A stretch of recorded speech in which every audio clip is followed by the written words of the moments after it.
Nikiwa makamu mwenyekiti wa kanda ya kati, bila kumung'unya maneno, kwa tarehe hii ya leo, yote haya ambayo yamekuwa yakiendelea katika nchi hii, mambo yamekuwa hayaeleweki.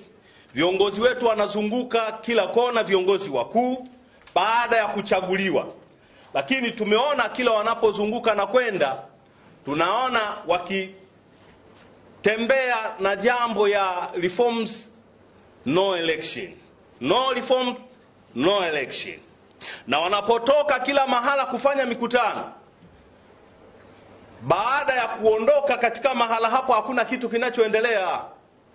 Sasa kwa kuwa hakuna kitu kinachoendelea, nini kifanyike? Maana yake hatutoi ushauri kama sisi viongozi. Nyuma, muda mchache uliopita, wiki mbili zilizopita, nilikishauri chama nikiwa makamu mwenyekiti wa kanda ya kati kama kiongozi mwenzao ambaye tunaweza tukashauriana na kuendelea kukijenga chama chetu cha demokrasia na maendeleo.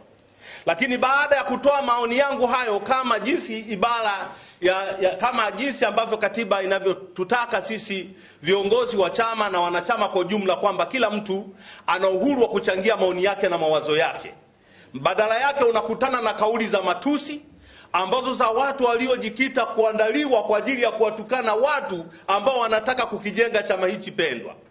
Sasa kwa sababu hizo ambazo zinaendelea sasa, kana baadhi ya viongozi waliokuwa wakikilea chama hichi kwa miaka 30 iliyopita na wakatufikisha hapa, baadhi ya viongozi waliokuwa wakikilea chama hichi kwa miaka 30 iliyopita na wakatufikisha hapa, basi wakumbuke ni wapi ambapo wamesema maneno yasiyofaa na yasiyokuwa na tija.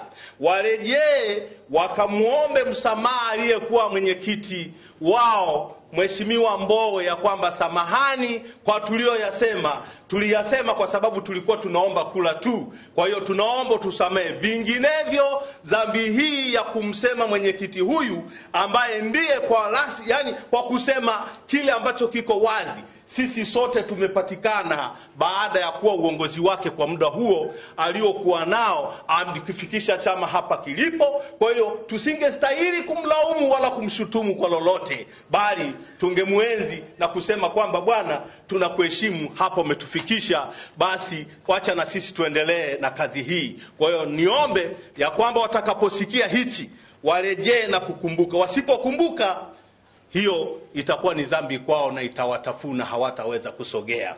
Naomba